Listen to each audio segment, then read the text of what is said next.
konting watermelon, konting grapes, yan, mashed potato, at saka little soup. Yan muna ang kakainin ni Nanay Yaya.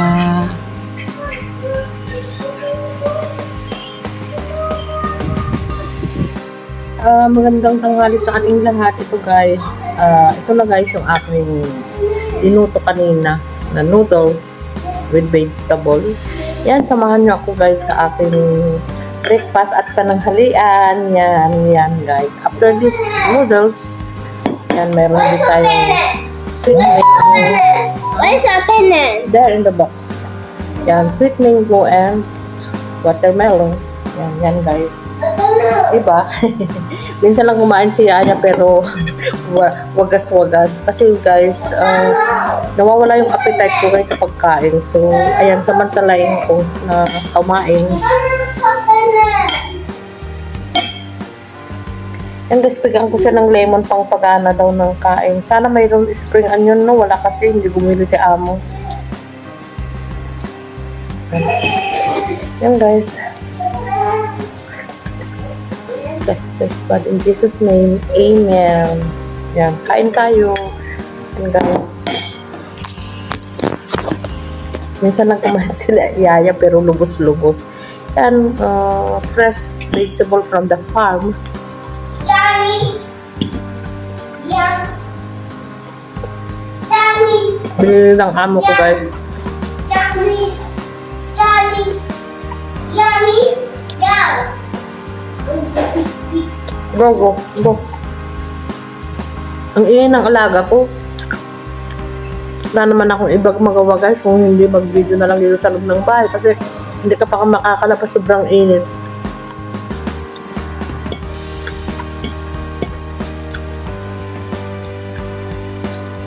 Pero masarap guys. Yun ang ginamit ko yung Himalayan salt. Ayan, hindi siya mapait. Yung nabili namin asin guys, iodized salt, but mapait-pait. Ang pangit ng lasa. Okay, ito ang gusto kong kuwan guys, luto ng vegetable, crunchy. So, at least nakapagluto ako ng sarili ko dahil yung alaga ko, iba ang pagkain niya. Kasi pag masyadong malambot, wala na akong ganang kumain. Kaya ito, porque sabi ng nanay niya, lutuan ko muna ng mga soft food. Yun.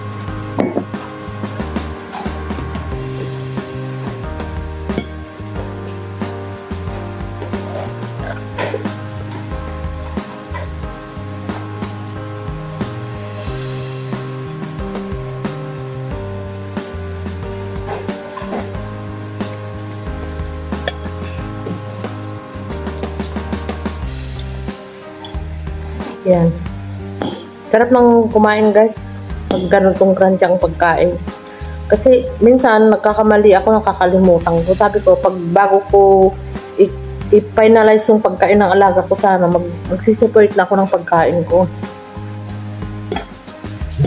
Kasi nakakalimutan ko sa dami rin ng ginagawa ko. Pero pag natikman ko na yung food guys, na malambot na wala na akong ganang kumain, hindi na ako kumakain.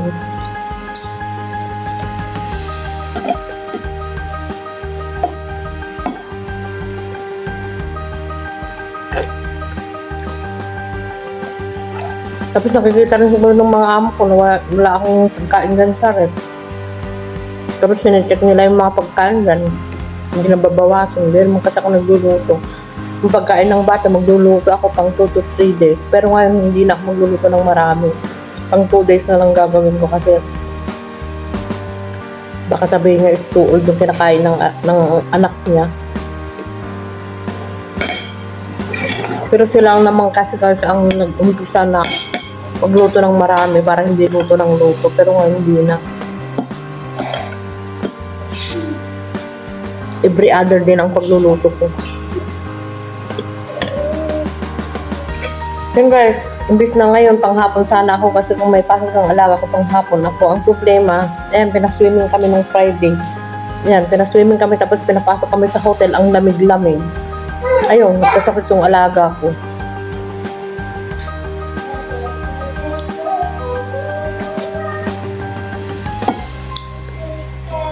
Hindi ko kaya yung diretsong 1 week na maaga masyadong pasok. Tapos gabing-gabi na yung uwi ko ba.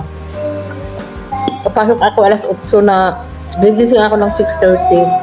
So alis ako sa bahay ng 7:30, alas 8 nandito ako. Tapos pag uwi ko, 8:30, di ano na yun.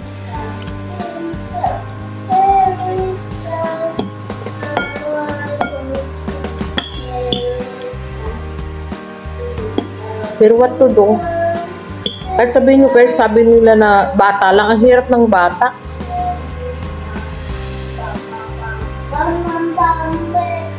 Kasi nasabi nila, huwag kang maglinis.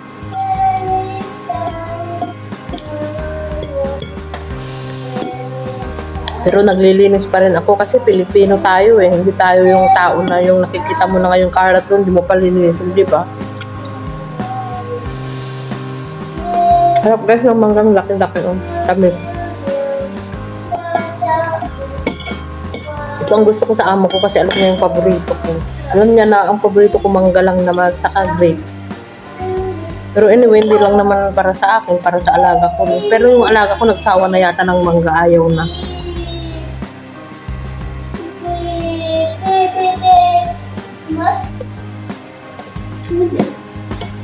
Pero yung blueberry, pag pinapadalhan ng nanay niya sa school, ayaw niya. Pero dito himala, siya pang naghugas ng blueberry niya.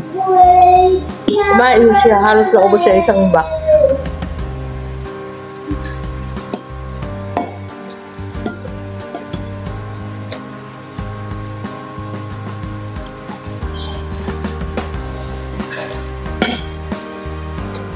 Yung kahit paubos ng food to guys.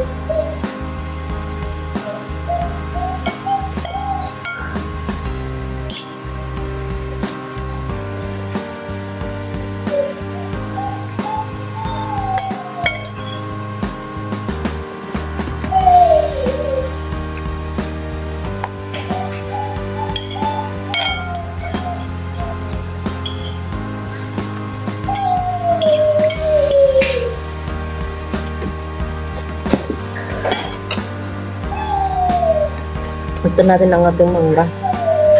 Alisin ko muna yung puno niya kasi ito yung makwan. Ito yung mas makati. Tawagan ko muna yung kapatid ko pala. Tanungin ko kung gusto niya pumunta dito kumain kasi may linuto ako. Ayun mo kaya ang tamis. Minsan ito lang makakain ko, hindi ko maubos yan.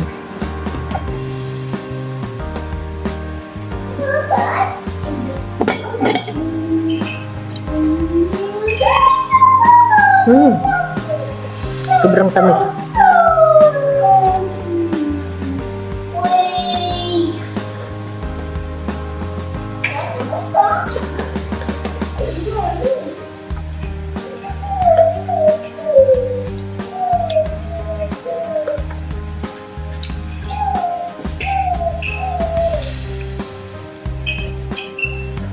Busog na ako kasi hindi pa kumain ng watermelon.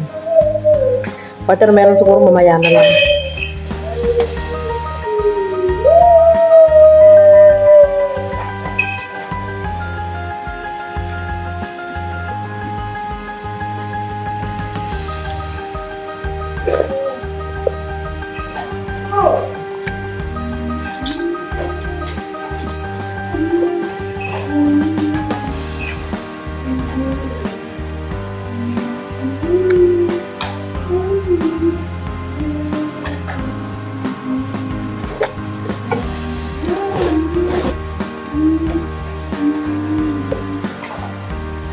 So guys, hanggang dito na lang guys. Busog na ako. Hindi ko na makain tong watermelon. Pula-pula. Mamaya na lang. Pag-gising namin ng alaga ko. So, kalahati lang yung mangga. Pero ang tamis hindi ko na maubos. Sarap-sarap kasi. So, mamaya na lang ulit. And guys, thank you for watching. Bye-bye.